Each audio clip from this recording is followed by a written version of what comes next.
শুভমানকে বুকে টেনে নিলেন হার্দিক। তারপর হার্দিক 2024 মার্চ আইপিএল ম্যাচ খেলতে মাঠে নামেন তার পুরনো দলের বিরুদ্ধে। তার নেতৃত্বে গত দুটো আইপিএল খেলেছে গুজরাট ফ্র্যাঞ্চাইজির, তাই ওই টিমের সঙ্গে এখন একটা বন্ড রয়েছে হার্দিকের। সেটাই দেখা গেল দুই টিমের অনুশীলনে।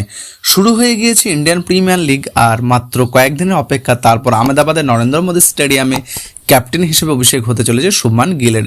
তিনি গুজরাট টাইটেন্সের নতুন নেতা। রবিবার রাতে মুম্বাই ইন্ডিয়ান্সের বিরুদ্ধে অর্থাৎ আইপিএল সফর শুরু করবে গুজরাট টাইটেন্স। এরই মাঝে নেট দুনিয়ায় ভাইরাল মুম্বাই ইন্ডিয়ান্সের নতুন অধিনায়ক হার্দিক পান্ডিয়ার এক ভিডিও, যেখানে রয়েছেন গুজরাটের নয়া অধিনায়ক শুভমান গিলও। হার্দিক 24 মার্চ আইপিএল খেলতে মাঠে নামবেন তার পুরনো দলের বিরুদ্ধে। তার নেতৃত্বে গত দুটো আইপিএল খেলেছে গুজরাট ফ্র্যাঞ্চাইজির, তাই টিমের সঙ্গে এখন একটা বন্ড রয়ে গেছে হার্দিকের। সেটাই দেখা গেল দুই টিমের অনুশীলনে। গুজরাট টাইটেন্সের সোশ্যাল মিডিয়া সাইট এক্সে এক ভিডিও শেয়ার করা হয়েছে, যেখানে দেখা গিয়েছে গুজরাট ও মুম্বাইয়ের অনুশীলন চলছে। তারই ফাঁকে মুম্বাই ইন্ডিয়ান্সের অধিনায়ক হার্দিক পান্ডিয়া ও গুজরাট টাইটেন্সের নতুন অধিনায়ক শুভমান গিলকে আলিঙ্গন করছে। হাসি মুখে রাহুল ত্রিপাঠীরও সঙ্গের কথা বলতে দেখা যায় হার্দিককে। সেই ভিডিও পরে দেখা যায় রোহিত শর্মার সঙ্গে কথা হয় শুভমানের। ঈশান কিষান, জাসপ্রীত বুমরার সঙ্গে কথা বলেন গুজরাটের নতুন অধিনায়ক।